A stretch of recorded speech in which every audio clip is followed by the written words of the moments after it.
I want to bring in our monetary macro.com CIO Joe Wang. And, Joe, it seems that the heart of the matter to me is that the Fed was never built for Main Street. They talk to Main Street, but I just think that, as long as the rich and powerful are doing extraordinarily well and Wall Street's doing well, I think the Fed's okay. I think that might be the case when I look at what's happening in the economy. Like you mentioned, it looks like job growth is just not going anywhere. We have a lot of indicators suggesting that the consumer is struggling, consumer confidence is low, and we're reading about all these anecdotes about companies laying people off. And at the same time, you see that the stock market is just roaring higher and higher and higher. And that's benefiting a very small swath of the population.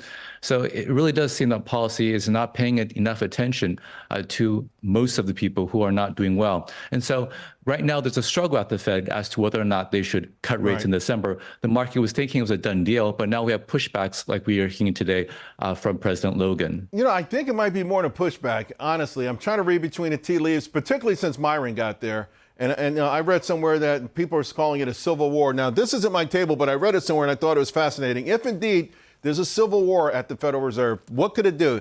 It may hurt or harm or end forward guidance, right? We won't get it. They won't be on the same page. You thought the dot plot was crazy before. If this keeps going, it's going to be really crazy. Policy paralysis, inflation and recession trap. So we may get wild swings either way.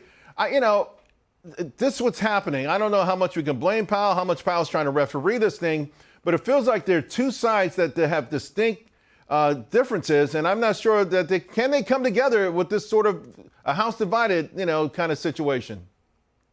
I'm afraid we're going to have to wait for the president to appoint a new Fed chair before we have a resolution to this.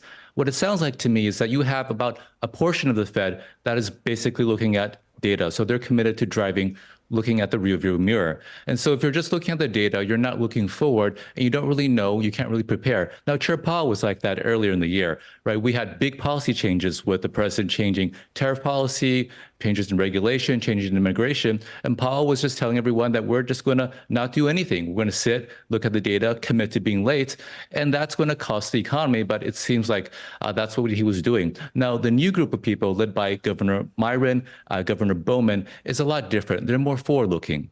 So what they're doing is they're taking into account what the president is doing with their policy. Right. They're saying, for example, lower immigration, that means lower rent, right? Because we have less population growth, less demand for shelter. That's disinflationary. We should be cutting rates ahead of that, taking account, in addition, all these investments coming into the U.S. So I think this forward-looking group of people is probably going to be ascendant because the president is going to choose someone who falls into that camp going forward.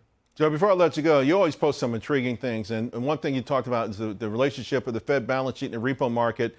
This is something that goes over most people's heads, right? I mean, I grapple with trying to understand it.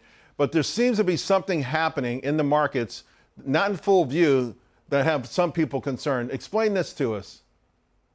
Sure. So what's happening is that in some corners of the market are running out of liquidity, specifically the repo market. And that's the market where people borrow short-term loans collateralized by Treasury securities. Now, this is a really important market for the Fed. It's in the plumbing, but in 2019, the Fed basically lost control of the segment of the market. The repo rate spiked higher, and they had to come in and add reserves into the financial system. Now, the Fed stopped QT the last time because we see repo rates spiking again.